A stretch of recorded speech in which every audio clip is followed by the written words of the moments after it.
dahil nga ilang buwan ng single itong si Catherine Bernardo, ay kung kani-kanino na lang siya naliling. Parang ang dumi-dumi ko na, ganyan. Unang-una diyan, syempre si Jericho Rosales na namataan sila na nagjo-jogging ng midnight dito sa Marikina Sports Center.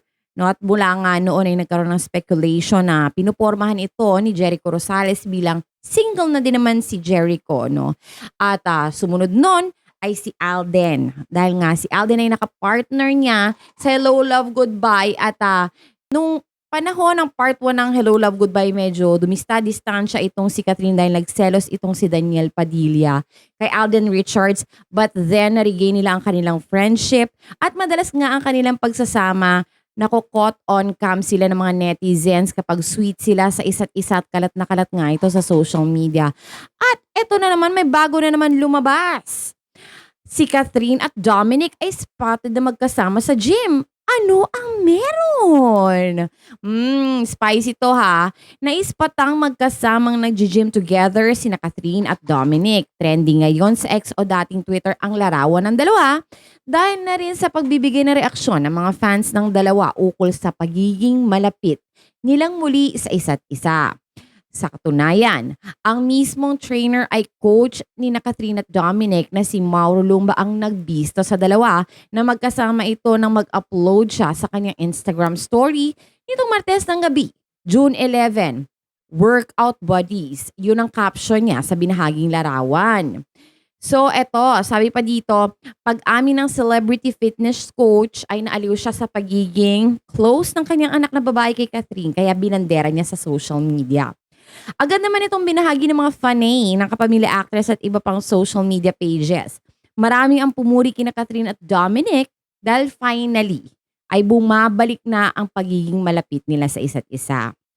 Matatandaan noon pa man ay malapit na magkaibigan na ang dalawa at sa katunayan ay pareho silang miyembro ng Uya Squad. Ngunit nang magkaroon ng hindi pagkakaintindihan sa pagitan ni Daniel at Dominic, ay naging malimit ang interaksyon nila ni Catherine. Oh my God, nagkaroon bala ng hidwaan yung dalawang yun? Di pala ako masyadong marites. Parang di ko yun alam. So ngayong break na ang dalawa ay muli na naging malapit ang dalawa sa isa't isa. Napapadalas na rin ang presence si Dominic sa mga ganap sa buhay ni Catherine at maging sa mga simpleng paglalaro ng volleyball at pag-gym ay magkasama ang dalawa. Kaya naman, may ilan din mga fans ang hindi mapigilang magdelulu o maglagay ng mali siya sa pagsasama ng magkaibigan. Samantala, wala pa namang pahayag o reaksyon si Catherine maging si Dominic hinggil sa pangyayari. Wala akong na-vibe na there's something going on between the two of them. It's just purely friendship. Yun yung naaamoy ko. Kasi malakas naman ang radar ko sa mga ganito. So, I suppose na this is just friendship. Hindi naman siguro masama na to go out with male friends, 'di ba? Kung babae ka, it's not bad to go out with male friends. Lalo na you're single. And then ito naman si Catherine, feeling ko naman ito hindi naman to kaladkarin. Ayun, lahat na lang na lalaki. 'Di ba? Ayun nga lang, ito si Jericho parang nag-back out na to kay Catherine. No, nag-back out na siya dahil may bago na siyang dinedate. According dun sa forum ng mga chismosa na sinalihan ko. So, si Janine Gutierrez ang bagong pinupormahan ito ni Jericho. Or we don't know yet kung what's going on between the two of them. Kasi ilang beses silang namataan sa public na magkasama. And it seems like they are dating. No, kasi one time magkasama silang mag-lunch and then sabi na namataan silang nagdi-dinner together. And then meron naman nakakita sa kanila na bumibili ng food. Marami ang nakakakita sa kanila. Meron pa nga nakikita sila nagwo-wine daw somewhere in Makati. Ganyan. Basta lagi sila naiispatan. So, ano ang meron? Bakit sila palagi magkasama? It could be meron silang project together kasi ito si Jericho ay into producing films. Right? It could be that one reason. Or maybe, pinupormahan talaga ito ni Jericho. 'Di ba? Bagay naman silang dalawa. So sana ay magkatuluyan, kung mamarapati yan, 'no. Pero eto nga, etong si Catherine naman at kay Alden, I cannot feel anything din. Wala rin ako nase-sense na meron silang something. Wala akong naaamoy na gano'n actually. Kasi 'di ba ikaw kung babae ka mararamdaman mo rin 'yun, eh. Actually malakas ang vibrations ng mga babae sa mga ganito, pero I cannot feel anything, hindi ko alam kung bakit.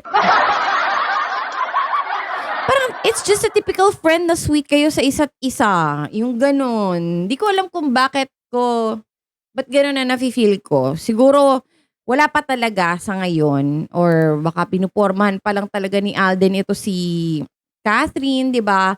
Eh, ito naman si Catherine na open naman yata 'to kahit kaninong suitors or kaninong male friends. Ang dami niya din male friends, eh, kasi 'di ba like si Donnie Pangilinan na ano din, nabalita din na parang may gusto din kay Catherine, ganyan. Oo nga pala, kung totoo yung sinasabi nila na parang bet-bet ni Donnie Pangilinan ito si Catherine, eh 'di ba girlfriend niya si Bel Mariano.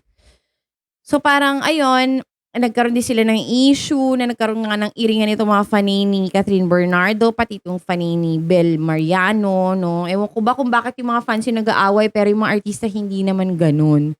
So ma-issue lang talaga yung mga fanay.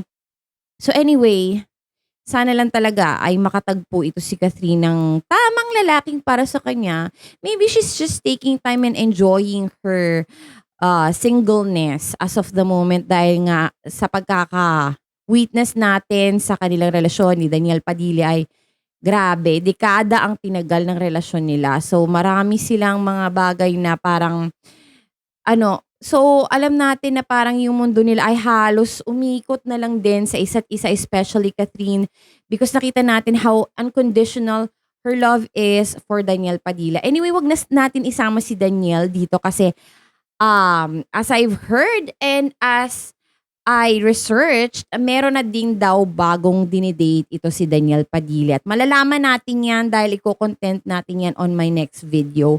So, speculation pa lamang naman yun. Wala pa naman confirmation pero marami na nakakakita na madalas daw mamataan si Daniel Padilla with this girl. At itong girl na ito ay sikat din sa social media, particularly sa TikTok. So anyways, thank you so much for joining me in this vlog. Kailangan ko lang talagang i-content ito. Okay, so God bless and I'll see you on my next one. Bye-bye!